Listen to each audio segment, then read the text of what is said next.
PFT PM policy, considering the Patriots only got a 7th, and it was obvious N'Keal Harry wasn't going to be on the roster this year. Did Bill Belichick do him wrong by keeping him for as long as he did? Because now he's missed the offseason and time with Justin Fields, et cetera, time with the playbook. I don't know that they did him wrong. I mean, they did what, I don't know. Maybe they were trying to work out a way to keep him. You know, he wanted to be traded last year. They worked out a way to keep him.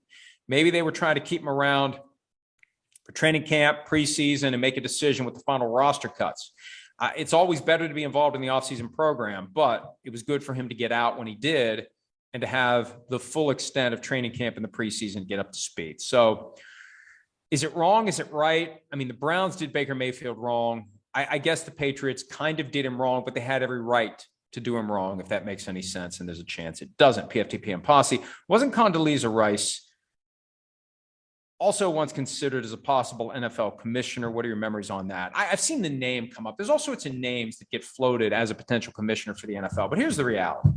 The NFL, for its entire 100 plus years of existence, has usually gone to some sort of an insider, somebody who knows the business, like Roger Goodell grew up in the business. Paul Tagliabue was an outside lawyer who understood the business, had worked with the NFL. The real question is, when Goodell leaves, are they going to have to tap into the CEO industry? Because there is an entire subset of high-end executives who go from company to company. It doesn't matter whether it's Pepsi or Disney or some other company. I'm trying to think of one. Oracle, or just completely different line of work, but it doesn't matter because in that job, the skill set is transferable. The skill set is management, delegation, vision. You have other people who understand the nuances of the business, and then you're a quick study, you figure it out. It's one of the skills you need to be a successful CEO. You go to a new business, you figure out very quickly what they do, how they do it, how they make whatever they make, whatever their services are, what their markets are, what their competitors are, what their threats are. It's all part of what a CEO does. That's what the NFL may eventually need. When you're talking about $65 million a year, that may be the skill set that the league requires. The problem is, and look, CEO answers to a board of directors, but in a lot of cases, the CEO has a lot of sway in who gets on the board, makes it easier for the CEO to deal with the board if it's people that the CEO got on the board.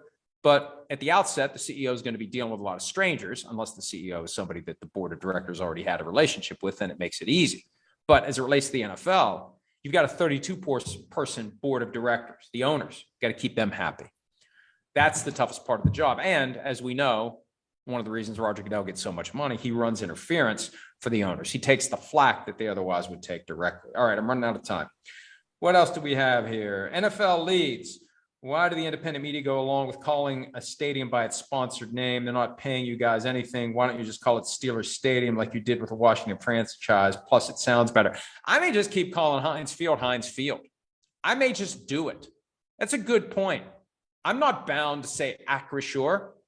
I may just call it Heinz Field. Why not?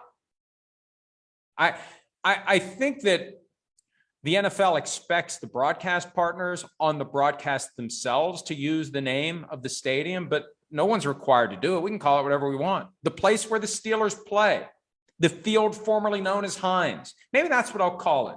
The field formerly known as Heinz. All right, what else do we have here? Another one from Neil Watches PFT. What are the most jarring stadium name changes you can remember? Is Acrisure Stadium the worst?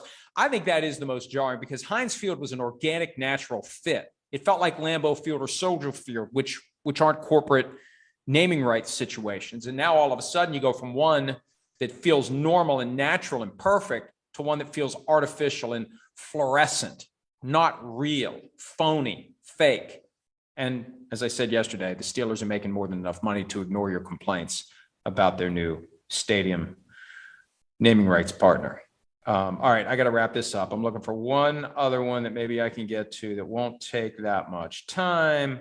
Here's another one on the Steelers naming rights situation. Rooney announced he was excited to partner with Acrisure, but the Rooney family doesn't own the stadium. It's owned by the Sports and Exhibition Authority of Pittsburgh and Allegheny County. How did that deal work, and why is Rooney taking credit? I think it may be in the lease that the Steelers get the money for the naming rights. I mean, this was tied to the Steelers, not Pitt, which plays there. I think the Steelers get the money from the naming rights. I think that's part of their lease. That's why they're acting this way. That's why they're taking full ownership of this deal. It's their deal to do, not Heinz Field or the field formerly known as Heinz.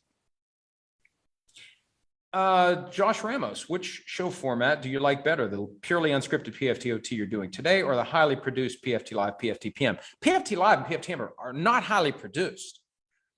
There's a flow, there are topics, but we talk about whatever we want to talk about within the confines of those topics. Now, for this, I just pick my own topics and I just go.